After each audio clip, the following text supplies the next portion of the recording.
big pleasure to have another smart green lady on stage, Brodschii. She's the VP Innovation of Veolia Environnement from France, a big corporate focused 100% on environmental services. And she's going to give you the briefing now. Thank you very much. Thank you, Jan. Thank you.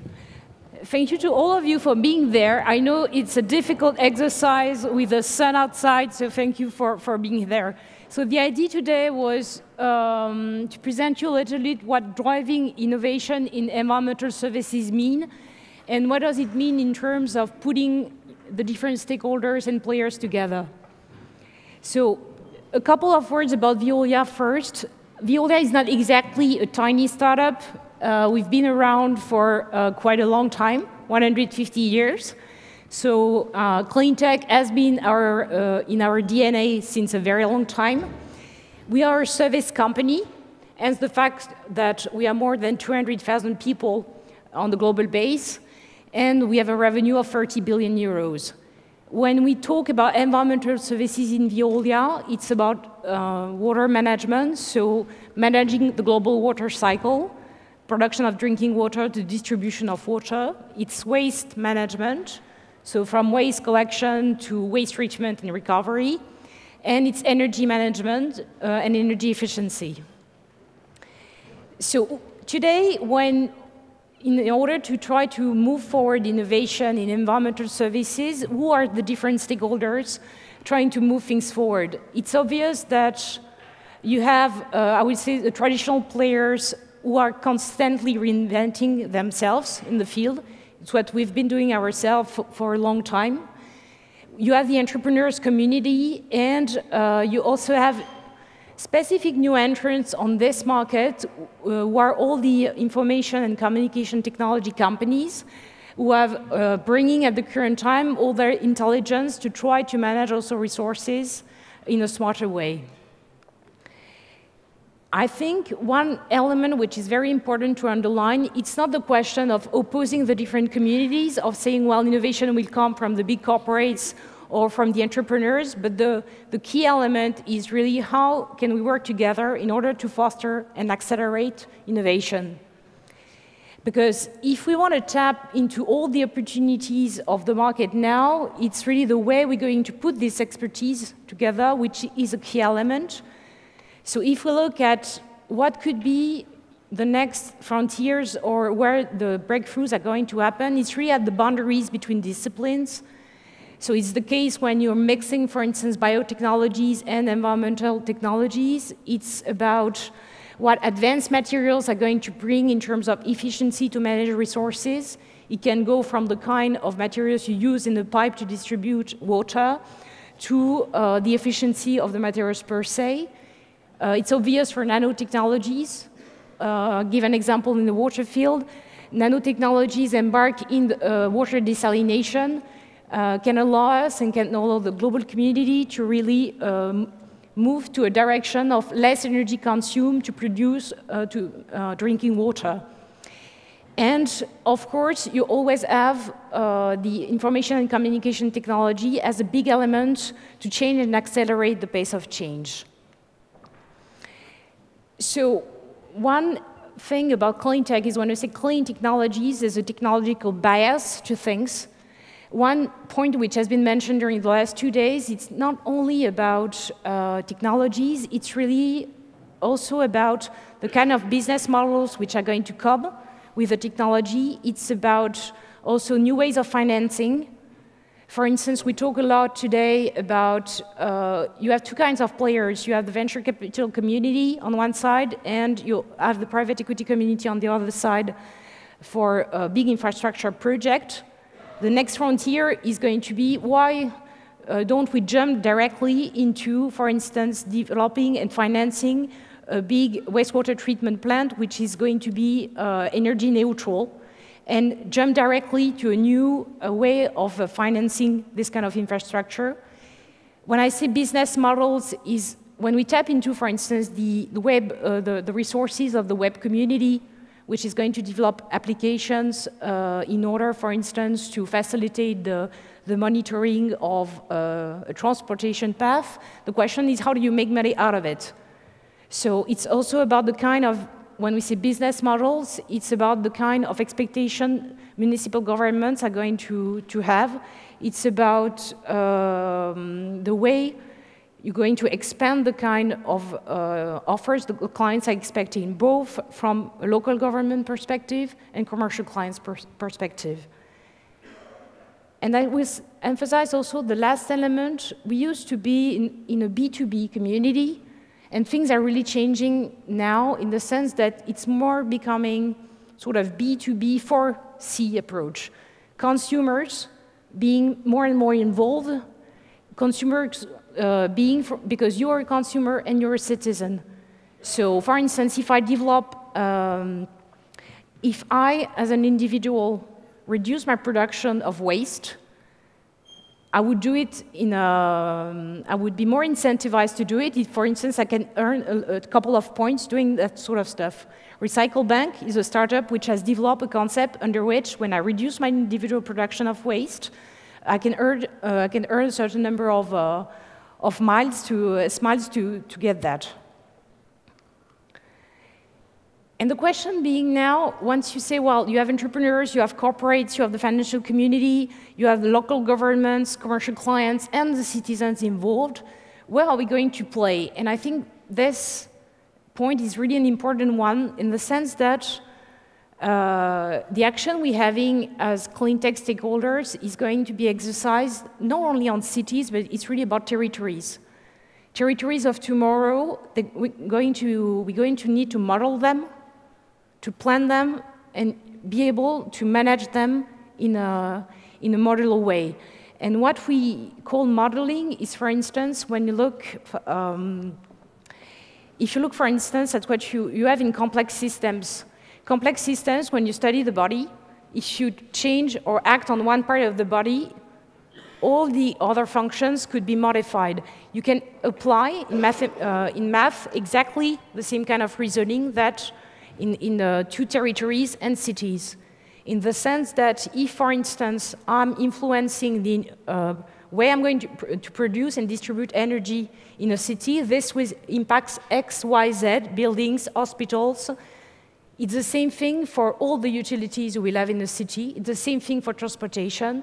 So it's really about managing flows and having the capacity to develop an understanding of when you move one part, this will influence another part in the territory. That is the first, I would say, the first step. The second step is the question of how, when you are able to understand when you influence one part, which other parts are going to move, is that you will work on the planning of the evolution of your territories in order to think, if I want to develop transportation system, if I want to get access to wastewater treatment, if I want to manage my energy with a mix of renewable energy and more traditional energy, to do that, you will need to figure out the way you're going to organize yourself over time. And it is about planification. Planification could also be tiny planification. I'm operating a district heating network, and I can distribute heat, extending my district heating network to supply heat to other new buildings, for instance. And the last element, when you're clear about the modeling aspect, when you're clear about the planification aspect, is the way you're going to manage this infrastructure and the territories, which have to be done according to the client requirement in local government requirements. And that, to do what? To make your citizens happy first, to allow economic development, and that doing it in a sustainable way. So basically, it's what we do. So the way we do it, we have internal resource, internal teams to do that in terms of research. We have more than 900 experts in different disciplines, so it goes from biotechnology applied to the environment to wastewater treatment. A couple of examples of what we've developed internally, it's, for instance, turning cooking oil into fuel oil. It's, for instance, giving a second life to to batteries of electric cars. It's always a cradle-to-cradle approach. And it's also about open innovation, because once again, it's not a speech once against another, but how we can work in a smart way with small companies. And to do that, we launched 2 years ago a program which is called the Veolia Innovation Accelerator, which is an open innovation program. So we try to work with the startup companies in intelligence with the investors community. And the idea is, when you look at the path of development of a small company, I'm a small company, I'm developing a technology or a solution in a lab or in a garage. The first thing I need to do is be in a capacity to test this technology in real conditions. And if it works, I need to get access to market.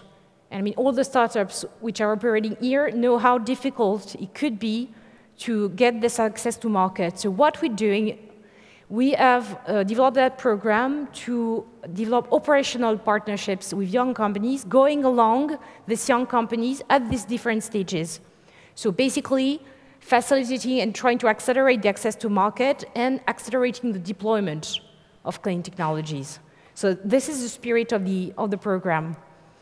So we launched that program. We just celebrating the 2 years birthday of that program. We reviewed more than 350 companies, startups, so 55% from Europe, 40% from the US, and the rest from Asia.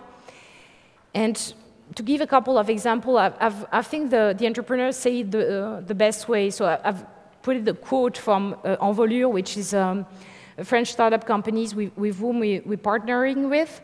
So Envolure has developed environmental kits to analyze the nutrient component of waste in order to facilitate then the nutrient recovery. So basically, instead of taking a sample, send it to the lab, wait 48 hours to get the result, you can do it on site 10 times faster and cheaper than if you send it to the lab.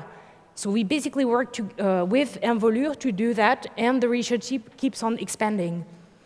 To give maybe another example, I've said that ICT was a crucial element within the environmental services innovation. So we just partner with an Australian company called ISD in order to anticipate the water requirements, taking into account what we call agent-based modeling. I guess the way people are going to behave and then anticipate the water requirements. That could be applied to water, that could be applied to energy. And we've done that, working with them, partnering with them. So it's absolutely obvious today that it's really the capacity to work with small companies grow, working with this small company, which could accelerate the deployment of clean technologies. Thank you.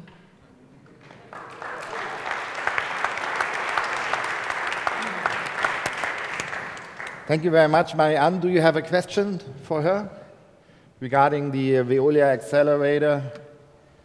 A question here. Thank you for your presentation. On what basis do you select these companies? Like, do you have a panel of experts thinking about technology and how this can be business viable?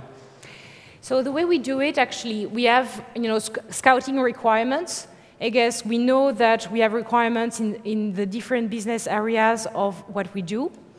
And we partner and we work with the financial community, but we also work with, for instance, regions. We try to, regions or countries, we try to emphasize and put the light on small companies so we can get access to them.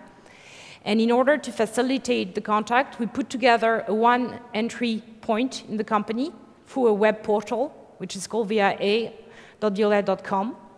And it's a way for us to first be clear on the kind of companies we'd like to have on board. Second, it's facilitating the entry in the company through a one-stop shop approach. And then we work with a very clear process, taking 1 week to say to a company if it is in the scope of interest or not, 4 weeks to review the technology and solution which has been proposed, and 12 weeks to make the business contacts with the business division. So basically my role is a sort of mythic of technology between the innovation community outside and the business unit inside.